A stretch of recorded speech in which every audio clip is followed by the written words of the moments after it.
Hey, my name is Nick. I'm going to show you around my 20-foot container, which I spent about 6 months converting, and it's down here in Tassie, and I'll show you around.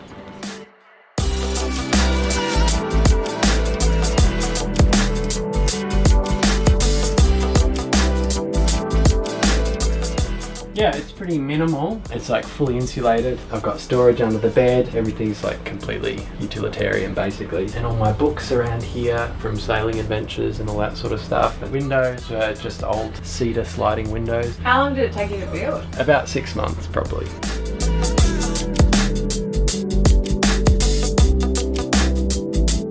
So this container used to be over there, and I hired a crane one day. Just called up this guy and I was like, oh, can you come move my container? And this enormous crane, like this huge crane, came up the driveway, just came straight to here, picked the container up, brought it over here, and I built these like piers, pylons to put it on there. The annoying thing, like people love the idea of containers, building with containers, living in containers, but they're actually a real pain to build with. None of the dimensions are standard, and you've got to deal with all of the cordon steel. So like from a practical standpoint, I don't know if I would have built this space out of container if I hadn't already had the container. So the container came with the property, and so I just moved it and built this with it. So the real difficulty is that you've got to attach everything to steel. A lot of this is extruded polystyrene underneath, which is all glued to the steel surface, and then ply glued over the face of it, and then a stud ceiling with insulation as well. For the first 6 months I didn't have that whole wall, that was just doors. There was not enough light, so I bought this window frame. It was just really practical. Like, I lived on boats for so long, I don't need much. I needed to be able to like make coffee and for water to run out somewhere. So that's basically all I have. Like, I don't have running water. Like, I live out of this jerry can, my 20-litre jerry can.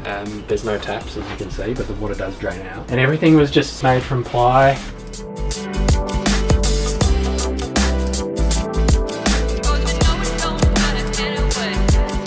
The problem with the floor of the shipping containers is that they're treated with really toxic chemicals. So you have to protect dusting because you don't want to be living with the dust from the floor. So this is just epoxy, and this is just the raw floor. In future it would be nice to make a hardwood floor or something, but for now this is just a shipping container floor. Well, there's just lots of little finishing things. Like, I would actually like to have running water because living out of a 20-litre jerry can is not always convenient. I'd like to do something with this space, maybe a small little mini couch or something. So everything's about trying to get what you want, like the result, like, oh, I want a couch, but also trying to make that utilitarian. So it's got to have storage, or it's got to pack away, fold away. How much do you reckon you spent fixing this up with like everything, all your materials? Probably about $3,000, but it's a lot of work. It was a lot of work. These I bought from my friend for $50, and I bought that window for $100, and I bought that door. I think it actually still has the price tag of $65 on it.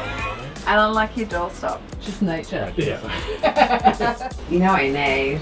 You need to find yourself a bathtub, you need an outdoor bath.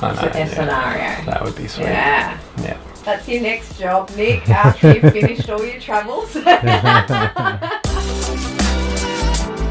The deck is non-engineered and probably can't support more than 3 people. So maybe I'll stay here. The deck dimensions match the interior container dimensions. You doubled your footprint. Yeah, doubled the footprint. So that was the idea. The deck is pretty much cantilevered. So the idea was that you could just pull the deck off and then you could just move the container. So my actual dream is to build actual like 60 square meter house here, and then to crane this over to there as my workshop. That's sort of what I'm working towards. That's the dream. This one was decommissioned, I think, in the early 2000s. This is a pretty beat up old container, but it's still watertight. Yeah, that's all that matters. Everything's affixed at top and bottom only. Yeah, just to get that strength. Yeah, and then all glued on the surfaces so that you don't compromise the integrity of the waterproofing. What do you love most about this particular part of Tassie? I love the views. I love the access to surf. I love that, you know, it's only an hour from Hobart, 45 minutes from the airport. I mean, it's just super raw down here, you know, and I love that.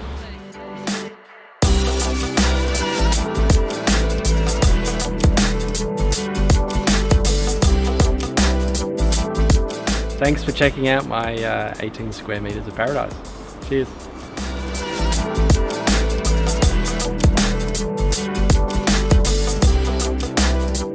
Pretty good. And you got an office? Got my Look at office. that. Yep, I'm ready to roll. And these are your goods ready to go out? Yeah, that's so all you're my running stuff. a fully fledged business. Oh, I'll just pick and pack right out here. This is my warehouse.